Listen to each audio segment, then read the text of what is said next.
तेलंगाना को मां बोलते हैं। ये एक जमीन का टुकड़ा नहीं है आपके लिए, ना एक नक्शे पे बनाई हुई लकीर है। ये आपके लिए वो धरती है जिसे आप मां समान मानते हैं, जिसके लिए आपके दिल में वो श्रद्धा है, वो प्रेम है और वो निष्ठा है जो एक बेटे या एक बेटी की अपने मां के प्रति होती है। शायद आप हट जाएं तो देख पाएंगे। इस धरती के लिए दिख रही हूं।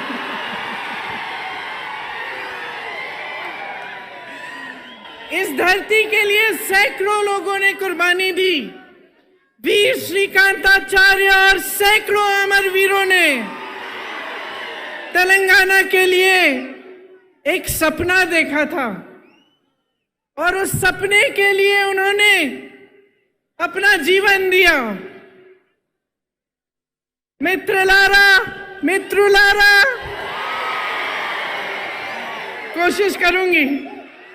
तेलंगाना विद्यार्थी अमरवीरल्लू ए आकांक्षाल कोसम आत्म बलिदानल्लू చేసుకున్నారు। ठीक बोला? उनकी क्या इच्छा थी, उनकी क्या आशा थी? उनकी इच्छा थी, उनकी लड़ाई थी कि यहाँ के युवाओं के लिए रोजगार बने, कि आने वाली पीढ़ियों को अपना पूरा हक मिले, उनके साथ ज्यादती न हो। किसानों के लिए उन्होंने ये सपना देखा था कि उनको पानी मिले, फसलों का सही दाम मिले, कर्ज का बोझ न उठाना पड़े। अपनी बहनों के लिए ये सपना देखा था कि पूरी तरह से उन्हें भी अपना हक मिले और सारी सुविधाएं मिले। वारंगल, रेंगारेड्डी, नलगोंडा, करीमनगर, महबूबनगर जैसे शहर भी हैदराबाद की तरह विकसित हो, उनका नाम भी पूरी देश दुनिया में मशहूर हो। ये शहीद जिन्होंने तेलंगाना के लिए अपना जीवन दिया, ये चाहते थे कि बाबा साहेब अम्बेडकर, महात्मा फूले जी, कोमरम भीम जी का जो सपना है वो साकार हो। सबको सामाजिक न्याय मिले, सबको समान हक मिले। पूरे तेलंगाना का यही नारा था, नीरू निद्दलू नियमकालू। पानी, फंड्स और रोजगार, यही आप सबका नारा था। इसके लिए सैकड़ों कुर्बानियां दी गई। किसान, युवा, महिलाएं, दलित, आदिवासी सब आंदोलन के नायक थे। यहाँ की बेटे, यहाँ की बेटियां इस आंदोलन के नायक थे। ऐसा कोई एक नेता नहीं था जिसने इस आंदोलन को आगे बढ़ाया। ये आपका आंदोलन था, तेलंगाना की धरती के बेटे और बेटियों का आंदोलन था। उन्होंने कुर्बानियां दी, उन्होंने आंदोलन किया और इन कुर्बानियों की वजह से आज हम तेलंगाना प्रदेश में खड़े हैं। आप तो जानते ही होंगे, मेरे परिवार ने भी कई कुर्बानियां दी इस देश के लिए। इंदिरा भी शहीद हुई। मिट्टी के लिए कुर्बान होने का मतलब क्या होता है, ये मैं जानती हूं, मेरा परिवार जानता है और समझता है। जब हम सब कहते हैं कि किसी शहीद की कुर्बानी व्यर्थ नहीं होनी चाहिए, तो इसका मतलब क्या होता है, मेरे परिवार के सदस्य जानते हैं।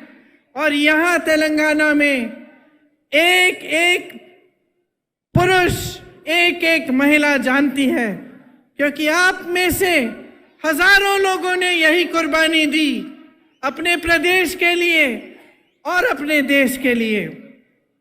कुर्बानियां एक विचार के लिए दी जाती हैं। दिल में जो इंसान जिस चीज में विश्वास करता है, जिसके लिए लड़ता है, उसके लिए कुर्बानी दी जाती है। जब सैकड़ों युवाओं ने तेलंगाना के लिए कुर्बानी दी, तो मेरी मां सोनिया जी ने गहराई से ये समझा कि यहाँ की आवाज क्या है, यहाँ की जनता क्या चाहती है। और मुझे याद है कि एक सरल निर्णय नहीं था, एक तरह से एक मुश्किल निर्णय था, क्योंकि अगर सोनिया जी उस समय सत्ता के बारे में सोचती या अपनी पार्टी के लिए राजनीति के बारे में सोचती तो शायद ये निर्णय नहीं ले पाती। लेकिन सोनिया जी ने आपके बारे में सोचा, आपकी इच्छा के बारे में सोचा, जो आंदोलन आपने बनाया था उसके बारे में सोचा, जो आप चाहते थे उसको सुना, समझा और तभी ये निर्णय लिया गया। तेलंगाना जब बना तो ये स्पष्ट था कि ये प्रदेश अपना रास्ता अपने आप तय करेगा। सबकी यही इच्छा थी और आशा थी कि एक मजबूत प्रदेश बनेगा, कि जितनी आशाएं आंदोलन में व्यक्त की गई थी, जितने बलिदान दिए गए थे, उनका आदर होता। और सब चाहते थे कि चाहे हमारी सरकार बने, चाहे किसी और की सरकार बने, लेकिन तेलंगाना एक नया प्रदेश बना है, अपने आंदोलन से उभरा है।